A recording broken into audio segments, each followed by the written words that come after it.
TV. Ito.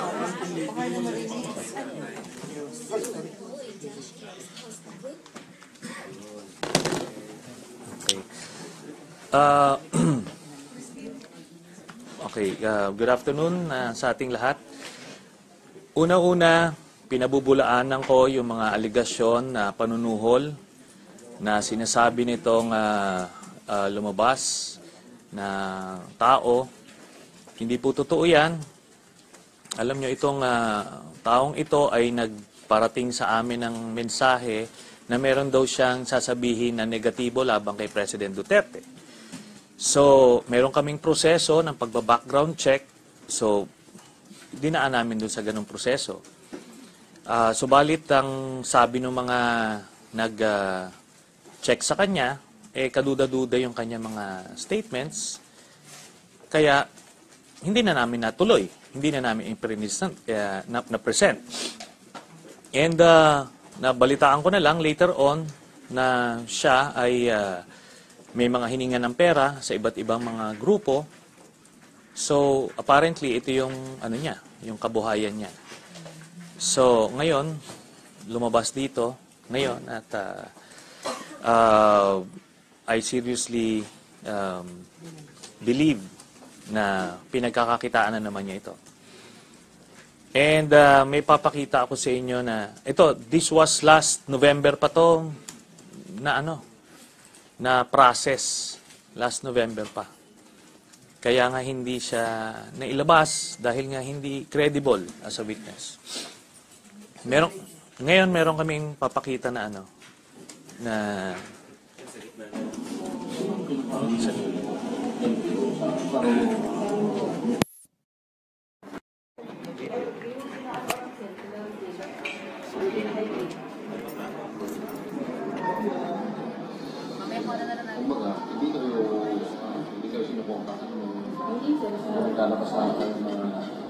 namin sir, yung mga campaign material yung sir, lalo yung sa personal namin na pera para i-campaign na yan sinabi din, pero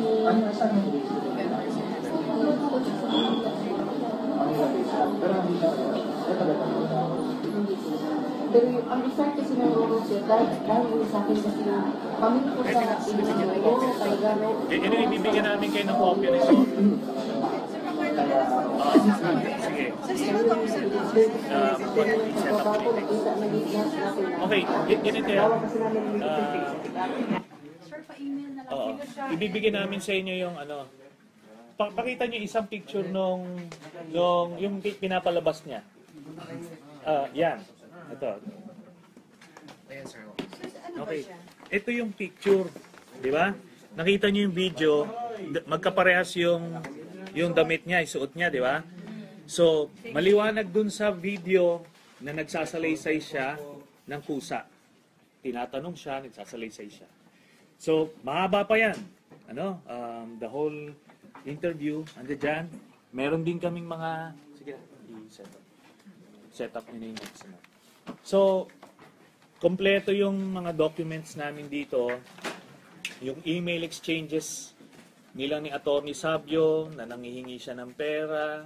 Tapos, nung pag-form ng affidavit, tinatanong siya, nag-i-email si Attorney Sabio ng tanong, tapos ini-email back niya yung sagot, ganun yung exchanges nila.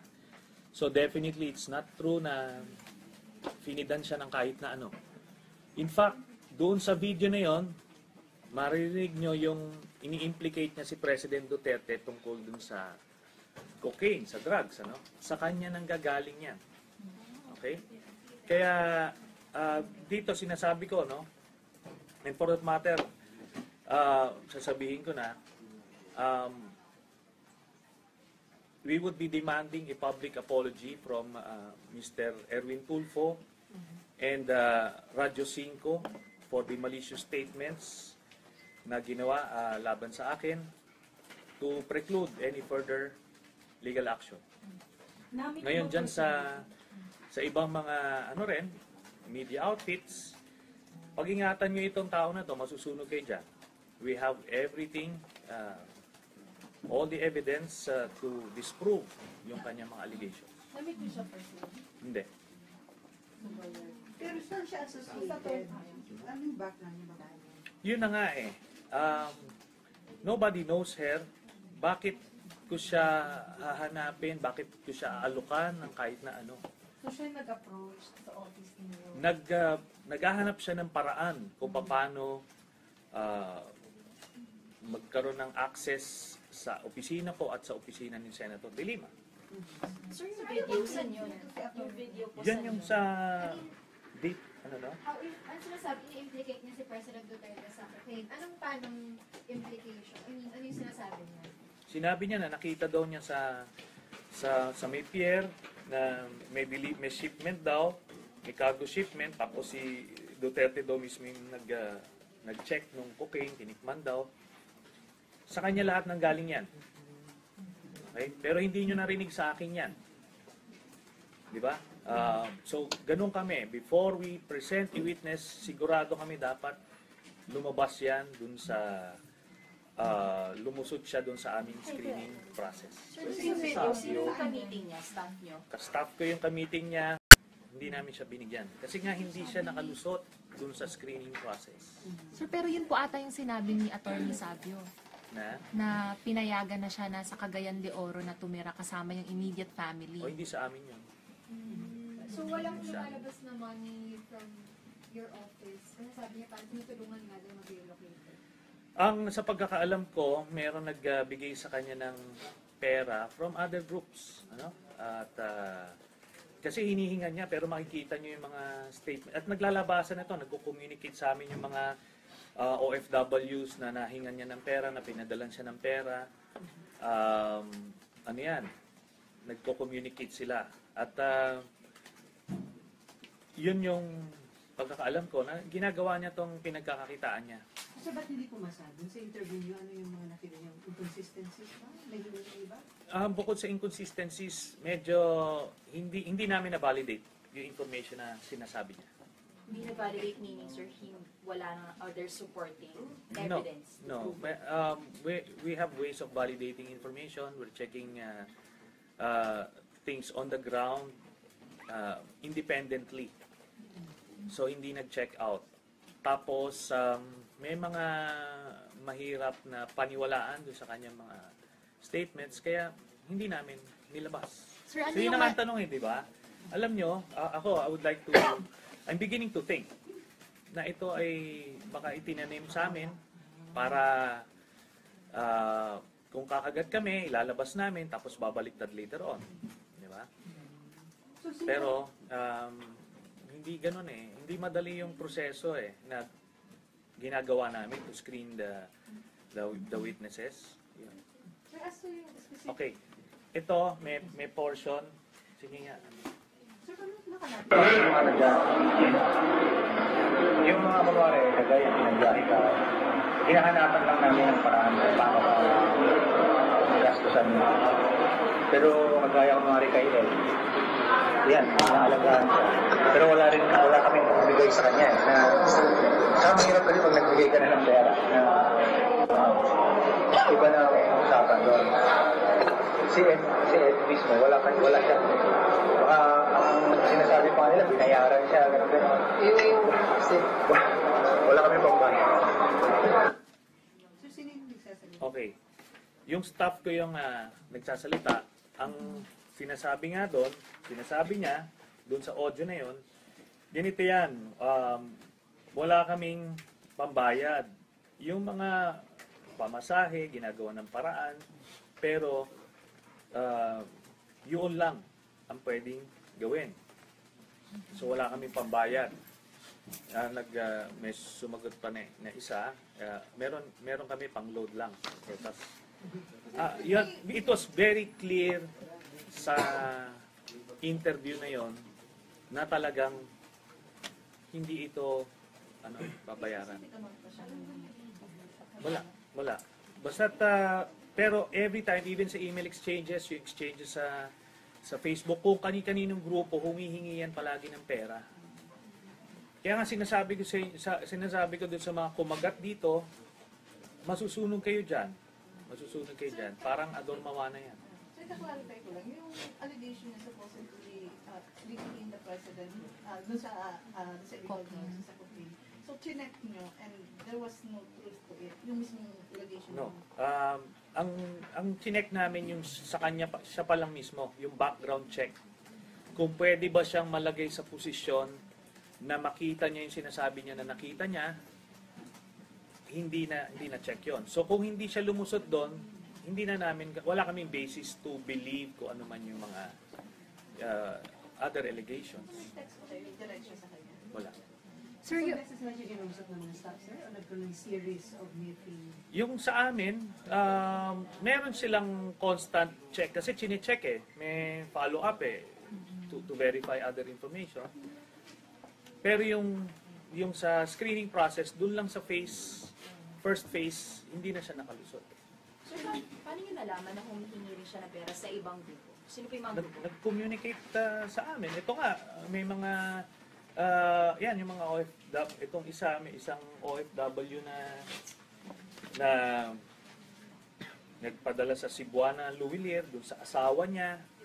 So, kumbaga, lumalabas itong mga information na ito. So, ano yung circumstances ng sa face? Ito, 2015 pa ito. 2015 yan, no? Ito yung lalaki. Ito siya. Asawa niya to.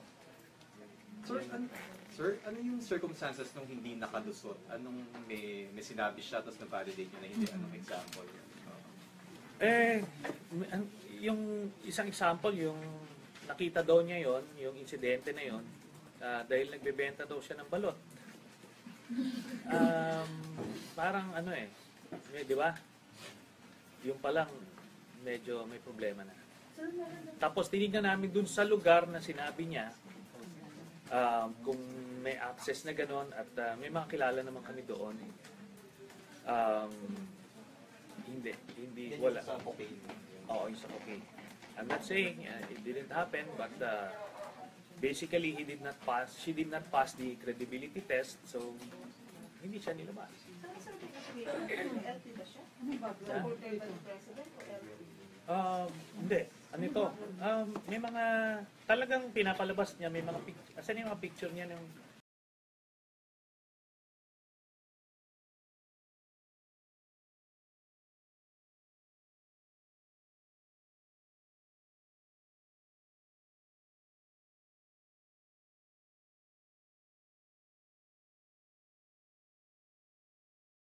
Wala niya si Senator na binibideo siya. obviously hindi. Kaya siguro malakas ang loob niya na so ano doon kinukuhanan yung buong interview. So she missed that out. Kaya akala niya di ba sinasabi niya kasi binigay daw yung script sa kanya, pinipilit na implicate si Duterte, but the video will speak for itself, especially that portion na yung sa cocaine. So, ayan, nagbibigay siya ng mga picture na ando doon siya, katabi niya si Hindi siya tundara ng balot. Ano siya? Well, I don't know. Basta't nangingi ito ng pera. She will Hanggang magkano hinihingi pera, sir? Nagbigay siya mo? nangihingi siya ng allowances doon ng grupo niya kasi nagugutom na raw sila o ano-anong pambili na pangnegosyo daw. Anong grupo niya, sir? I don't know. Yun lang yung mga exchanges doon sa mga iba't ibang grupong hinihingan niya ng pera. Pero sa amin, ang concern lang namin was yung information na sinasabi niya. So, sinabi niya yon voluntarily doon sa video, makikita niyo yon. At, yun. Willingly, hindi naman siya coerced. Tapos, the information obviously was not being fed to her. Sinasabi niya voluntarily. Pero sir, bakit kayo convinced na hindi nga siya nagbebenta ng balot? Ano yung circumstance? Hindi naman. Paano nyo agad na-rule out Hindi naman. totoo yung Sinight ko lang yon. Sinight ko lang yun na example na medyo parang okay. Di ba? Medyo ano yan. nagbebenta ka ng balot, nakita mo yung insidente na yon, tapos bumili pa ng balot daw, tapos next instance, ganun ulit. So, pero, basta chine-check out namin yan, mga yan, it's a process. Kumaga, alam namin yung ginagawa namin. Kaya nga pag kami naglabas kami ng testigo, siguradong lulusog yan sa scrutiny, hindi lang ng mga senador, ng mga media, ng ordinaryong mga tao. So may way kayo para ma-validate kung talagang tinanim yan para sa inyo? Wala naman. Suspecha lang. Suspecha ko na lang ngayon. Kasi noong November, parang she was expecting na ilalabas na siya soon. At alam mo yung may lakas ang loob eh. Kasi supposed to be magsasabi ka ng something negative kay Duterte. Talagang mangangamba ka sa buhay mo. Di ba? Pero ito, ganyan. Sir, tingin niyo ba, bakit siya lumalabas? Yeah. Ba't siya lumalabas? Meron ba kayong pinag-away or pinanggihan na demand niya? Wala. Ni-reject lang siya. So ngayon, nung ni-reject siya, pinasabihan na namin yung iba rin na mga tao na hindi namin to ilalabas kasi hindi siya nakalusot. So siguro, because of that, baka tumigil yung racket niya. Parang Sir, kailan...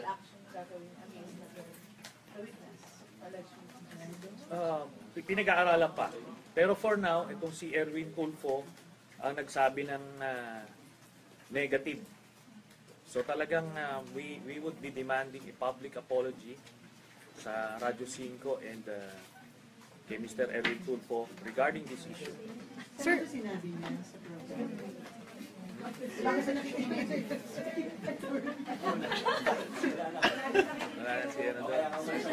Sir, dun lang sa timeline, November niyo siya na-meet, November siya na-interview. Tapos kailan niyo na-realize na hindi to papasa?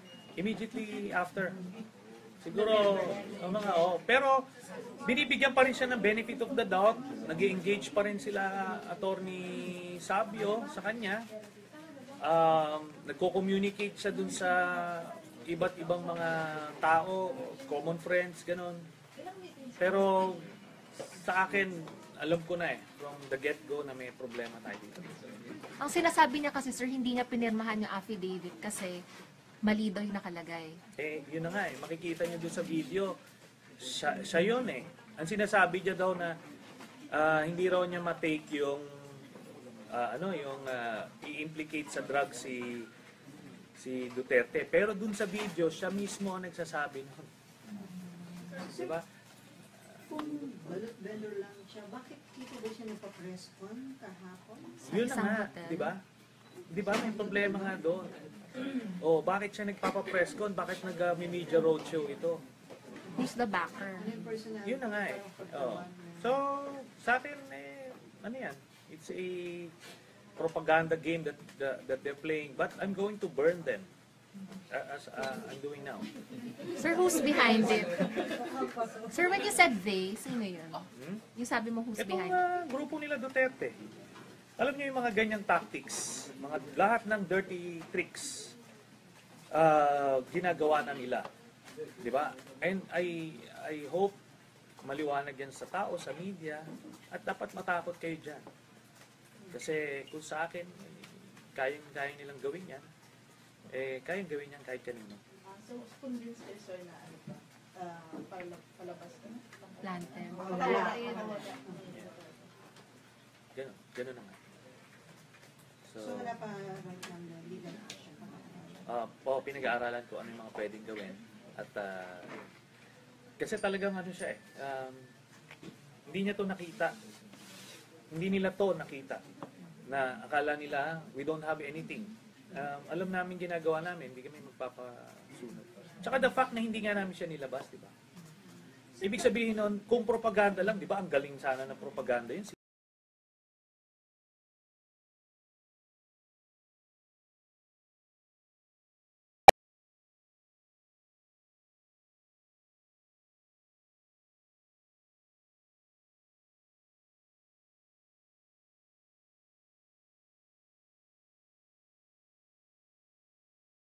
based dun sa mga nag-screen sa kanya, may mga holes dun sa story, sa testimony niya. Plus yun nga, nung nagpapunta kami dun sa Davao, we asked around yung kanyang background, hindi hindi nag-check out. So that, or demanding public apology, ako sinabi nila, parang, tulong nila Erwin Tulfo. Na sinuhulan ko raw. Sinuhulan ko raw itong pati sina Las Cañas, sinuhulan ko na. Parang it was a judgment. Oo. Oo. Hindi ko papalusutin yan. So talagang diretsahan na. Diretsahan. So ngayon, sa akin, basta't kami dito, we will be aggressive about this kasi pagka hinayaan mo itong mga to, baka paniwalaan pa eh. So parang hindi mag-public apology, consider niyo yung Bible? Yes. Sir, details na ilang beses minute ng staff niyo si Arcillas at kailan po yung huling beses? November. Sa pagkakaalam ko, isang beses lang. Yung ibang grupo, I'm talking about my team, my team, isang beses lang. Yung iba, I'm not so sure, pero nag-give up na kami. Sabi ko nga, we have a nose for these things eh. Di ba? Alam natin, siguro by this time, how to judge kung yung isang testigo ay nagsasabi ng totoo o hindi. So mas magiging maingat kayo this time, sir? Palagi naman kami maingat. Yan si Mr. Matubato, sila Las Cañas, they went through the process bago namin inilabas. So, ano yung grupo na sinasabi? Iba pang grupo? Grupo ng staff din ng ibang politiko? I don't know. Yung mga laban siguro kay Duterte. Sir, yung press con kahapon ba yun? Yung kahapon, sino sa tingin niyo yung organizing for her? I would like to believe yung mga grupo na sumusuporta kay Duterte. So, yan. So, from the start ba, parang nandun siya sa grupo na sumusuporta kay Presidente or talagang gustong i-try sa inyo or both or sa background check niya, sir? Ako tinitingnan ko rito, mukhang may may tendency siya mang swindle. So, yung pag mga ganyan na pagkatao kahit saan yan, kung saan sila kikita. So wala pa naman siyang kaso ng swindling? Wala pa naman? I wouldn't be surprised kung meron. Hindi ka na siya. Okay. Ngayon, next subject tayo. Okay, ang nata. Isa lang. So, ibigay na lang sa kanila. Okay, ngayon. Sir, okay. Okay na ba? Yes, sir. Anong next subject natin, sir? Parang teacher, Sige. Ngayon, ito, kung maalala ninyo, last month, nagsabi si President Duterte na inutusan niya yung Anti-Money Laundering Council na buksan yung kanya mga bank transactions para mapakita sa buong Pilipinas na hindi siya kurakot at mali yung aking aligasyon. Pero sumulat kami sa Anti-Money Laundering Council at sinabi ng AMLAC na hindi nila ibibigay sa akin yung bank transactions despite the order to them by President Duterte. So dito nyo makikita na nagsisinungaling muli si Duterte at nagtatago sa mga teknikalidad para hindi mabisto yung kanyang 2 bilyon na ninakaw sa Kaban ng Bayan. So ito ang mamaya't mayain namin na issue. Kasi pagka hindi niya ito ipinakita, ay talagang yung duda ng taong bayan na yun doon, na siya ay isang kurakot. Di ba? Pagka siya ay kurakot, ngayon itong lahat na pinapalabas niya na anti-corruption na drive down niya, pagpapanggap lang yan. Dahil siya mismo nga ay corrupt. So So parang hindi bibigay sa inyo kasi dapat Anong reason? presidente mismo mag-ano. Kailangan kasi waiver. Ang gawin ni Duterte, pumirma ka ng waiver. Marami ka pang drama, marami ka pang arte. Pumirma ka ng waiver para malaman na ng taong bayan kung ano yung totoo. So, again, ando dun yung challenge ko. Pagka mali yung aking aligasyon, magre-resign ako sa Senado. Hindi lang yan, mag-walk-in pa ako sa kulungan. Mag-walk-in ako sa kulungan. Para hindi mo na ako kailangan kasuhan pa kasi mag-walk-in ako sa kulungan kung mali ang aking aligasyon. Kahit saan. Yung choice niya kung saan. Choice niya kung saan ako papasok na kulungan. Yun ang hamon ko. Just to prove na totoo yung aking sinasabi. Ngayon sinasabi na ako daw mag-produce ng ebidensya. Tama yan. Kaya nga kinasuhan ko siya ng plunder at kaya nga dito sa impeachment case lalabas siya. Pero padaliin na natin. Tanggalin niya na yung duda.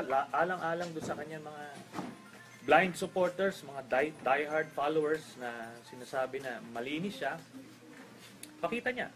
At presidente siya, hindi siya ordinaryong tao. Presidente siya, dapat wala siyang bahid ng duda. Ngayon, buti kung walang aligasyon. Pero ako may aligasyon at meron pa akong hamon.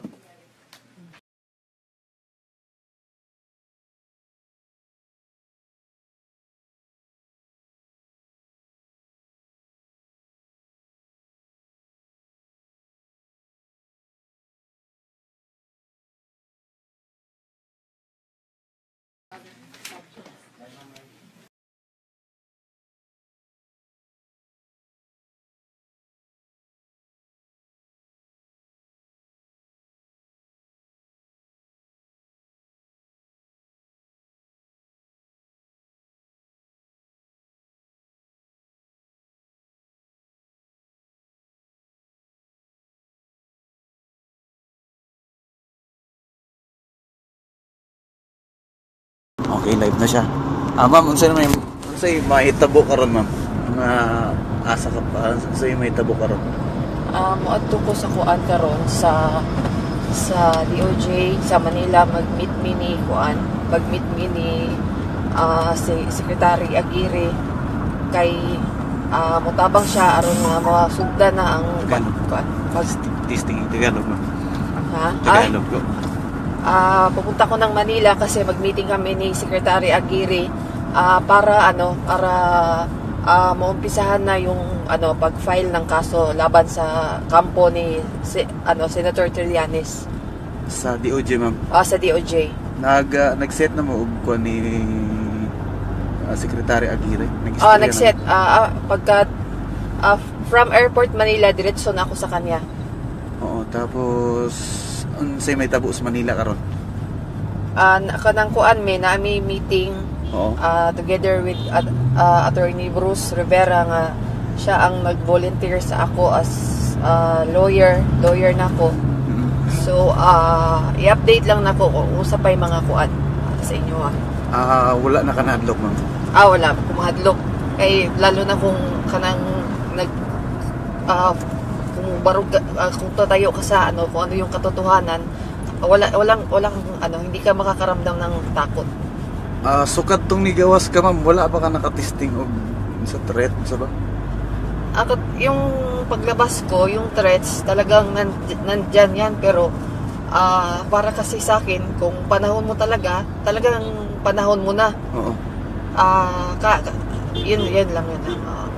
Ma'am, kung mo sangkot ni sa Senado mo atubang maka. Oo. Kaya nga ngayon sinet na yung pagpunta sa Manila para rin maka na ng affidavit at saka kung ano yung mga kasong maaring iisampa para ready na rin sa sa Senado. Sa pagkong ma'am.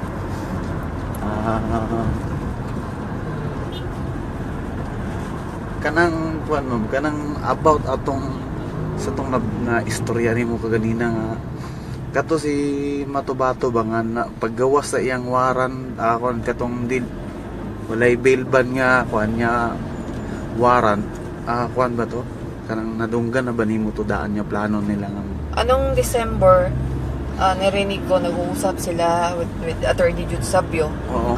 Parang naging topic na yun nila na once na lumabas na yung warrant of arrest ni Edgar Motabato na walang piyansa is talagang itatago na nila. Kasi parang inaano nila si Edgar Motabato na talagang pag once na susurrender siya, tulad yan, walang piyansa, talagang papatayin siya. Kumbaga parang siyang binablockmail na, parang binabrainwash na siya na wag siyang susurrender. Oo.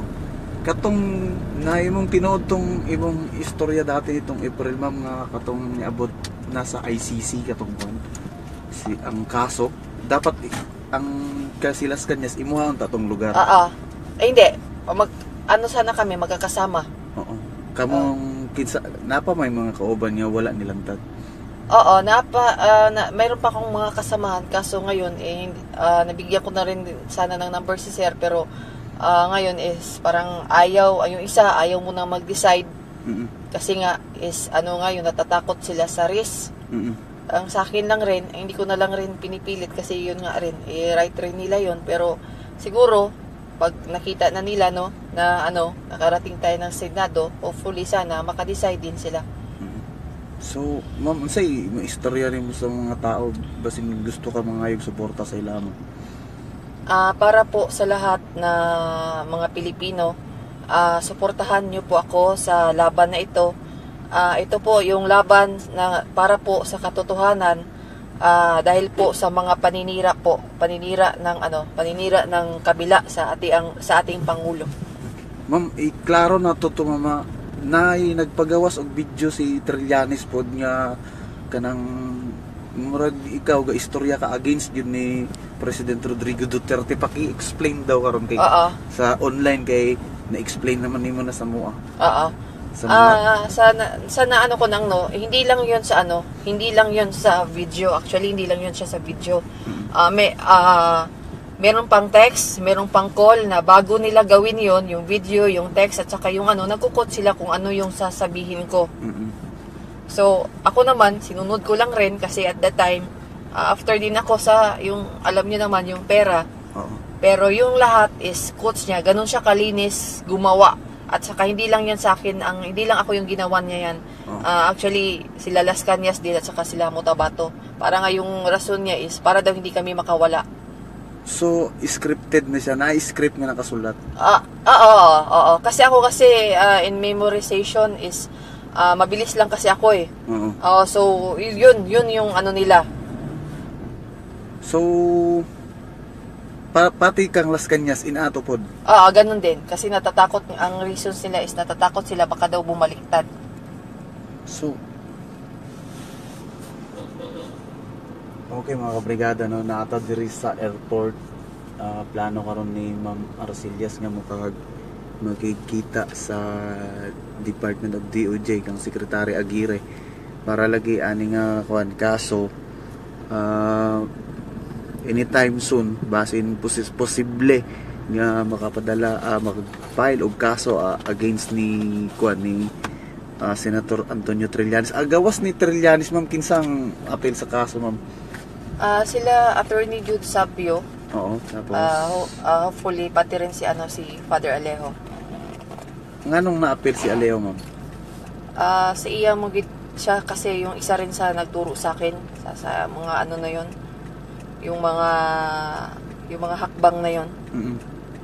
Katong nga tayo ma'am paggawas nimo karon wala na ni balik og contact si Father Alejo sa imo. Kasi due to yung security reasons, yung number ko before is yung cellphone ko before is talagang pinreserve as evidence. Kaya nagpalit na rin ako ng number. Oo. Ma'am, may hangyo sila diri ma'am. Please mag-live kayo kung magkita daw kayo ni Secretary Aguirre. Murag lain po tingali i-live to siya. Murag asa lang ko na to sa brigada man. Good morning. Ako si Guillermina Arcelias. At ako yung pinuntahan nila para mag-reveal regarding sa pagpanira sa ating kay PRRD. Actually, before siguro mga 2015 pa, nag-support din ko kay Presidente Duterte. But, excuse me, can you say Tagalog, ma'am? Yes po. Noong 2015, talagang sumusuporta po ako kay Presidente Duterte. Kaso merong mga pangyayari na merong isang pinalapit ko sa kanya, actually hindi sa akin, na nasaktan kasi ako at napahiya ako. Kaya yun ang dahilan kung bakit sumuporta ako sa Liberal Party. At isa pa, malaking influensya din yung family ko.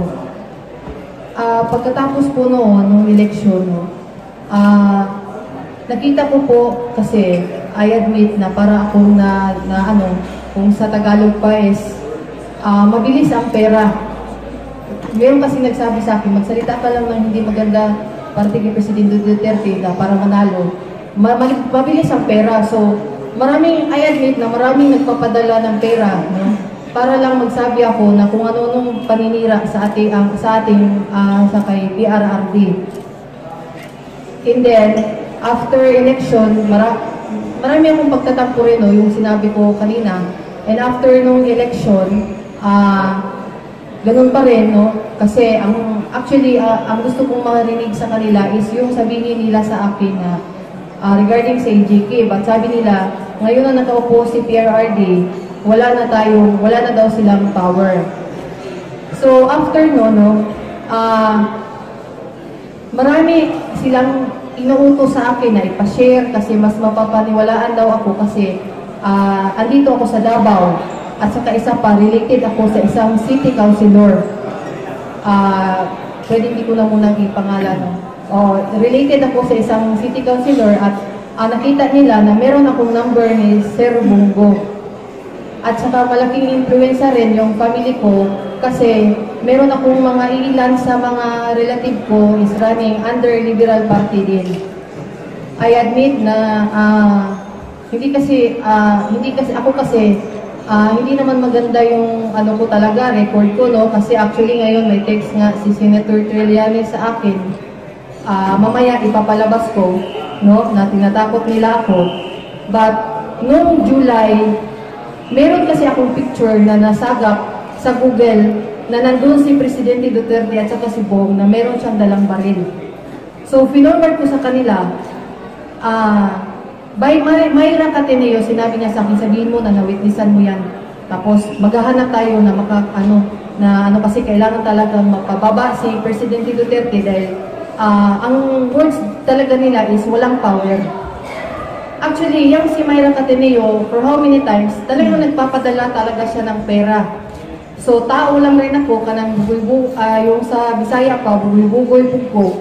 Kanang I was a black sheep of my family, no? Mo na yung pang black sheep, pang panakot sa akin ngayon ni Father Alingo na hindi ka papaniwalaan kasi dahil sa record mo. So ang sagot ko naman sa kanya, kung ganun talaga yung record namin, ganun din ang record ni Mutabato, ganun din ang record ni Las Cañas, bakit ka lumapit sa amin? Kaya mo kami nilapitan dahil inisip mo, madali lang kami.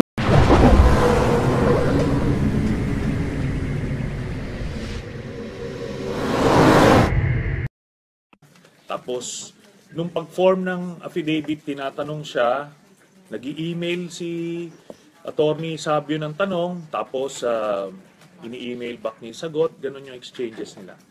So definitely, it's not true na finidan siya ng kahit na ano. In fact, doon sa video na yon, maririnig nyo yung ini-implicate niya si President Duterte tungkol dun sa cocaine, sa drugs, ano? Sa kanya nang gagaling yan. Okay? Kaya dito sinasabi ko, no? And for that matter, sasabihin ko na we would be demanding a public apology from Mr. Erwin Tulfo and Radyo 5 for the malicious statements na ginawa laban sa akin to preclude any further legal action. Ngayon dyan sa ibang mga media outfits, pag-ingatan nyo itong tao na to, masusunog kayo dyan. We have everything, all the evidence to disprove yung kanyang mga allegations. Namit mo siya personally? Hindi. Pero saan siya associated? Ano yung background niya ba? Yun na nga eh. Nobody knows her. Bakit ko siya hahanapin? Bakit ko siya aalukan ng kahit na ano? So siya yung nag-approach sa office niyo? Naghahanap siya ng paraan kung paano magkaroon ng access sa opisina ko at sa opisina ni Senator De Lima. Sir, yung video sa inyo, yung video po Yan yung sa Ang sinasabi niya, implicate niya si President Duterte sa complaint. Anong panong implication? I mean, ano yung sinasabi niya? Sinabi niya na nakita daw niya sa may pier na may shipment daw, may cargo shipment, tapos si Duterte daw mismo yung nag-check nung cocaine, tinikman daw. Sa kanya lahat ng galing yan. Okay? Pero hindi nyo narinig sa akin yan. Di ba? So, ganun kami. Before we present a witness, sigurado kami dapat lumabas yan dun sa lumusod siya dun sa aming screening process. Sir, sino yung ka-meeting niya? Staff niyo? Ka-staff ko yung ka-meeting niya at yung mga doon sa picture. Di ba? Lahat yun, sir, staff niyo? No. Saan yun, sir, sa No, Davao? ando doon si Attorney Jude Sabio, ando doon din si Father Alejo. Dito yan sa Manila. Manila? Mhm. November last November last year. year. Tapos, sir, after nun, di ba parang nahingi siya ng protection sa inyo? I mean, sa kampo ninyo. Binigyan niyo siya, sir, ng bahay. Hindi. Hindi namin siya binigyan. Kasi nga hindi siya nakalusot doon sa screening process. Sir, pero yun po ata yung sinabi ni Attorney Sabio. Na pinayagan na siya na sa Cagayan de Oro na tumira kasama yung immediate family. O hindi sa amin yun. So walang lumalabas na money from your office? Kasi sabi niya parang tinutulungan nga daw mag-relocate. Ang sa pagkakaalam ko, meron nagbigay sa kanya ng pera from other groups. Ano? At kasi hinihinga niya pero makikita niyo yung mga statement. At naglalabasan na ito, nagko-communicate sa amin yung mga OFWs na nahingan niya ng pera, na pinadalan siya ng pera. Ano yan? Nagko-communicate sila. At yun yung pagkakaalam ko na ginagawa niya tong pinagkakakitaan niya. Kasi ba't hindi pumasa? Dun sa interview niyo, ano yung mga nakita niyang inconsistencies ba? Nahilig na iba? Bukod sa inconsistencies, medyo hindi namin na-validate yung information na sinasabi niya. Hindi na-validate, meaning, sir, wala na other supporting evidence? No. We have ways of validating information. We're checking things on the ground independently. So, hindi nag-check out. Tapos, may mga mahirap na paniwalaan doon sa kanyang mga statements, kaya hindi namin nilabas. Sir, ano So, yun yung ang tanong, di ba? Alam nyo, I would like to, I'm beginning to think na ito ay baka itinanim sa amin para kung kakagat kami, ilalabas namin, tapos babaliktad later on. Di ba? Pero, hindi ganun eh. Hindi madali yung proseso eh na ginagawa namin to screen the witnesses. Yun. Okay. Ito, may portion. Sige nga. Yung mga babae, kagaya ng nagbiyahe ka, hinahanapan lang namin ng paraan kung paano gastusan mo. Pero magaya kung mari kayo, yan, naalagaan siya. Pero wala kami magbigay sa kanya. Saka mahirap kasi pag nagbigay ka na ng pera. Iba na ang usapan doon. Si Ed mismo, wala siya. Ang sinasabi pa nila, binayaran siya. Wala kami pagbayan. Okay. Yung staff ko yung nagsasalita, ang sinasabi niya doon sa audio na yun, ganito yan, wala kaming pambayad. Yung mga pamasahe, ginagawa ng paraan, pero yun lang ang pwedeng gawin. So wala kaming pambayad. May sumagot pa na isa, meron kami pang load lang. Tapos It was very clear sa interview na yon na talagang hindi ito babayaran. Wala. Basta pero every time, even sa email exchanges, yung exchanges sa Facebook, kung kani-kaninong grupo, humihingi yan palagi ng pera. Kaya nga sinasabi ko dun sa mga kumagat dito, masusunog kayo dyan. Parang adormawa na yan. So, ita-clarify ko lang, yung allegation na supposedly linking the president dun sa illegal drugs sa cocaine. So, chinek nyo and there was no truth to it, yung mismong allegation? No. Ang chinek namin yung sa kanya, siya pa lang mismo, yung background check. Kung pwede ba siyang malagay sa posisyon na makita niya yung sinasabi niya na nakita niya, hindi na check yon. So kung hindi siya lumusot doon, wala kaming basis to believe kung ano man yung mga other allegations. Wala. Sir, yung necessary siya ginausap ng mga staff, sir? O nagkaroon ng series of meeting? Yung sa amin, meron silang constant check. Kasi chine-check may follow-up to verify other information. Pero yung sa screening process, dun lang sa first phase, hindi na siya nakalusot. So, paano nyo nalaman na humihingi rin siya ng pera sa ibang grupo? Sino pa yung mga grupo? Nag-communicate sa amin. Ito nga, may mga yan yung mga OFW, itong may isang OFW na nagpadala sa Cebuana Luwilier doon sa asawa niya. So kumbaga lumalabas itong mga information na ito. Sir, ano yung circumstances sa phase? Ito 2015 pa ito. 2015 yan, no? Ito yung lalaki. Ito siya. Asawa niya to. Sir, ano yung circumstances nung hindi nakalusot? Anong may sinabi siya tapos na-validate niya na hindi? Anong example? Yung isang example, yung nakita daw niya yon, yung insidente na yon, dahil nagbebenta daw siya ng balot. Parang di ba? Yung palang medyo may problema na.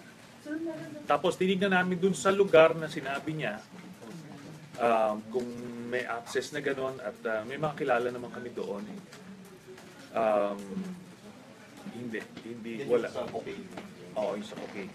I'm not saying it didn't happen, but basically she did not pass the credibility test, so hindi siya nilabas. LT ba siya? Supported by the president o LT? Hindi. Ano ito? May mga talagang pinapalabas niya, may mga asan yung mga picture niya yung binigay niya? So nag-iisa siya na lumapit sa inyo, sir? Wala nag-endorse sa kanya? Hindi. Ano ito? Kumbaga, parang ni-refer. Sino nag-refer? Ha? Sino nag-refer? I forgot now, but eventually the information got to us, so para i-check out. So, Wala niya ang senator na binibideo siya. Obviously, hindi. Kaya siguro malakas ang loob niya na, so, ano doon kinukuhanan yung buong interview. So, she missed that out. Kaya akala niya, di ba, sinasabi niya kasi, binigay daw yung script sa kanya, pinipilit na implicate si Duterte, but the video will speak for itself, especially that portion na yung sa cocaine. So, ayan, nagbibigay siya ng mga picture na ando doon siya, katabi niya si well, I don't know. Basta't nangingi ito ng pera. She will just... Hanggang magkano hinihingi pera, sir? Nagbigay siya naman? Nanghihingi siya ng allowances doon ng grupo niya kasi nagugutom na raw sila o ano-anong pambili ng pangnegosyo daw. Anong grupo niya, sir? I don't know. Yun lang yung mga exchanges doon sa mga iba't ibang grupong hinihingan niya ng pera. Pero sa amin, ang concern lang namin was yung information na sinasabi niya. So, sinabi niya yun, voluntarily, doon sa video, makikita niyo yun. At, yun. willingly, hindi naman siya coerced. Tapos the information obviously was not being fed to her. Sinasabi niya voluntarily. Pero sure, bakit kayo convinced na hindi nga siya nagbebenta ng balot? Ano yung circumstance? Hindi naman. Hindi naman. Hindi naman. Sinahit ko lang yon. Sinahit ko lang. Hindi, sinahit ko lang yun na example na medyo parang okay. Di ba? Medyo ano yan. Nagbebenta ka ng balot, nakita mo yung insidente na yon. Tapos bumili pa ng balot daw. Tapos next instance, ganun ulit. Pero, basta chine-check out namin yan, mga yan, it's a process. Kumaga, alam namin yung ginagawa namin. Kaya nga, pag kami naglabas kami ng testigo, siguradong lulusot yan sa scrutiny, hindi lang ng mga senador, ng mga media, ng ordinaryong mga tao. So may way kayo para ma-validate kung talagang tinanim yan sa inyo? Wala naman. Suspecha lang. Suspecha ko na lang ngayon. Kasi noong November, parang she was expecting na ilalabas na siya soon. At alam mo yung may lakas ang loob eh. Kasi supposed to be magsasabi ka ng something negative kay Duterte. Talagang mangangamba ka sa buhay mo. Di ba? Pero ito, ganyan. Tingin niyo ba, bakit siya lumalabas? Yeah. Ba't siya lumalabas? Meron ba kayong pinag-away or pinanggihan na demand niya? Wala. Ni-reject lang siya. So ngayon, nung ni-reject siya, pinasabihan na namin yung iba rin na mga tao na hindi namin to ilalabas kasi hindi siya nakalusot. So siguro, because of that, baka tumigil yung racket niya. Parang Sir, kailan...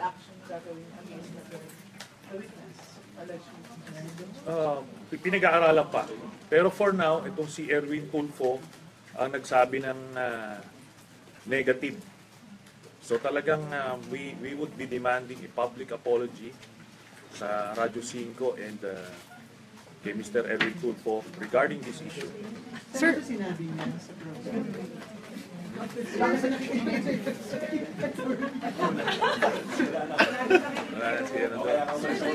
Sir, dun lang sa timeline, November siya na interview. Tapos kailan niyo na-realize na hindi to papasa? Immediately after. Siguro, pero binibigyan pa rin siya ng benefit of the doubt. Nag-engage pa rin sila Attorney Sabio sa kanya. Nagko-communicate siya dun sa iba't ibang mga tao, common friends, gano'n. Pero sa akin, alam ko na from the get-go na may problema tayo dito. Ang sinasabi niya kasi, sir, hindi niya pinirmahan yung affidavit kasi mali daw yung nakalagay. Yun na nga makikita niyo doon sa video, siya yun Ang sinasabi niya daw na hindi raw niya ma-take yung i-implicate sa drug si Duterte. Pero doon sa video, siya mismo ang nagsasabi nun. Diba? Kung balot vendor lang siya, bakit dito ba siya nagpa-press con kahapon? Yun na nga, diba? Diba may problema nga doon? Bakit siya nagpapa-press con? Bakit nag-media roadshow ito? Who's the backer? Yun na nga So, sa akin, ano yan? It's a propaganda game that they're playing. But I'm going to burn them. As I'm doing now. Sir, who's behind it? Sir, when you said they, sino yun? Yung sabi mo who's behind it? Itong grupo nila Duterte. Alam niyo yung mga ganyang tactics, lahat ng dirty tricks, ginagawa na nila. Di ba? And I hope maliwanag yan sa tao, sa media, at dapat matakot kayo dyan. Kasi kung sa akin, kaya nilang gawin yan, kayang gawin yan kahit kanino. So, convinced is sir na palabas na? Planter. Ganun naman. So wala pa right now na legal action? Pinag-aaralan ko ano yung mga pwedeng gawin. At kasi talagang siya hindi niya to nakita. Hindi nila to nakita. Na akala nila, we don't have anything. Alam namin ginagawa namin, hindi kami magpapasunod. Tsaka the fact na hindi nga namin siya nilabas, di ba? Ibig sabihin nun, kung propaganda lang, di ba, ang galing sana ng propaganda yun, si Duterte mismo ay involved sa cocaine, sa drugs. Di ba? Kung talagang gagawa lang ng kwento, that would be it. Pero hindi namin pinatulan kasi nakita namin kaduda-duda. Sir, can you give us specific instances na nagpa-doubt sa inyo? Bukod dun sa balot instance. Based dun sa mga nag-screen sa kanya, may mga holes dun sa story, sa testimony niya. Plus yun nga, nung nagpapunta kami dun sa Davao, we asked around yung kanyang background, hindi sila hindi nag-check out. So, but we're demanding public apology. Kasi sinabi nila, parang tulong nila Erwin to. Na sinuhulan ko raw. Sinuhulan ko raw itong pati sina Las Cañas, sinuhulan ko na. Parang it was a judgment. Oo. Hindi ko papalusutin yan. So talagang derechahan na... Derechahan. So ngayon, sa atin, basta't kami dito, we will be aggressive about this kasi pagka hinayaan mo itong mga to, baka paniwalaan pa eh. So parang hindi mag-public apology, consider niyo yung libel? Yes. Sir, details na ilang beses meet ng staff niyo si Arcillas at kailan po yung huling beses? November. So, Sa pagkakaalam ko, isang beses lang. Yung ibang grupo, I'm talking about my team, my team, isang beses lang. Yung iba, I'm not so sure, pero nag-give up na kami. Sabi ko nga, we have a nose for these things eh. Di ba? Alam natin, siguro by this time, how to judge kung yung isang testigo ay sabi ng totoo o hindi. So mas magiging maingat kayo this time, sir? Palagi naman kami maingat. Yan si Mr. Matubato, sila Las Cañas, they went through the process bago namin inilabas. Sir, ano yung grupo na sinasabi? Iba pang grupo? Grupo ng staff din ng ibang politiko? I don't know. Yung mga laban siguro kay Duterte. Sir, yung press con kahapon, yung kahapon, sino sa tingin niyo yung organizing for her? I would like to believe yung mga grupo na sumusuporta kay Duterte. So, yan. So from the start ba, parang nandun siya sa grupo na sumusuporta kay Presidente or talagang gustong i-try sa inyo or both or yung sa background check niya, sir? Ako tinitingnan ko rito, mukhang may may tendency siya mang-swindle. So, yung pag mga ganyan na pagkatao kahit saan yan, kung saan sila kikita. So wala ka naman siyang kaso ng swindling? Wala ka naman? I wouldn't be surprised kung meron. Okay. Ngayon, next subject tayo. Okay, ano na isa lang. So, ibigay na lang sa kanila. Okay, ngayon. Sir, okay. Okay na ba? Yes, sir. Ano the next subject natin, sir? Parang teacher, ano? Sige.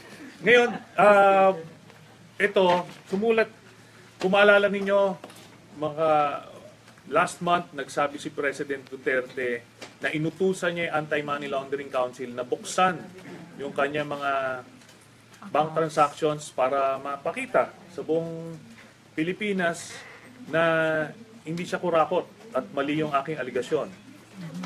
Pero, sumulat kami sa Anti-Money Laundering Council at sinabi ng AMLAC na hindi nila ibibigay sa akin yung